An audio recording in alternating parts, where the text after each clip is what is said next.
Hey folks, so as the COVID restrictions are slowly being lifted, I've been thinking a lot about what a successful CEO will be doing and what an unsuccessful CEO will be doing. Not that they're two individual people, but there are things that people will be doing that will make them successful and things that leaders will be doing that will make them unsuccessful. And what do those things kind of look like in this kind of new terrain that we're going into? And the first thing I thought about was how when the restrictions started, there was a whole load of stuff appearing on social media that was people being more productive at home and people not needing motivation and people being able to organize their time better and it being possible to trust people on their own to get the things done they need to get done in a way that kind of really worked for them. And I think a lot of that was put down to suddenly working from home. But the truth of it is that the opposites of those things were occurring, right? And the opposites of those things were previously occurring because of the culture that they were in. And the culture that they were in is created by the leader.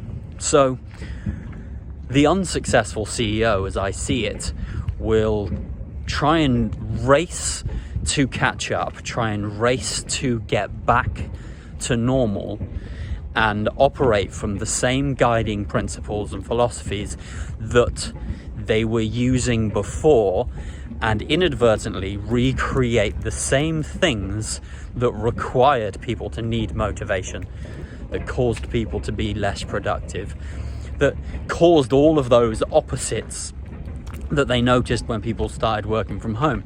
And I also don't think it's as simple as just leaving people to work from home all of the time. You know, a huge part of our mental health is created by seeing the facial expressions and responses of other individuals who have diverse opinions and backgrounds and then regulating ourselves against those things. So there's also been a rise in mental health challenges during COVID, and that's not simply a product of the uncertainty of COVID. It's a huge product of people being taken away from a lot of different people, let's say, and reducing the number of people that they see, causing them to kind of spiral into patterns of thought and not having anyone to reflect them against, so kind of taking them as absolute truth.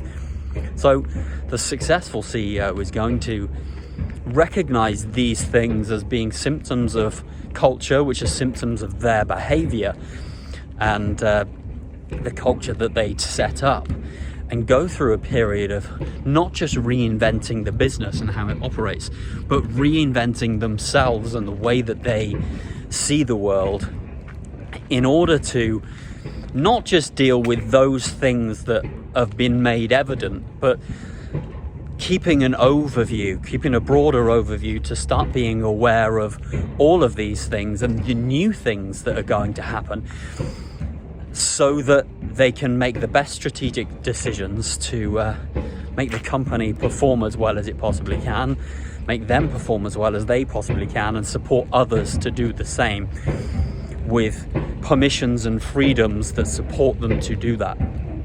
Anyway, that's it for today. Really love to know how you're thinking about going back, how you're approaching going back. Are you going to be reinventing yourself and the company, or are you going to be racing to catch up and get back to where you were and creating the normal again? That's it for today. Thanks for watching. Bye.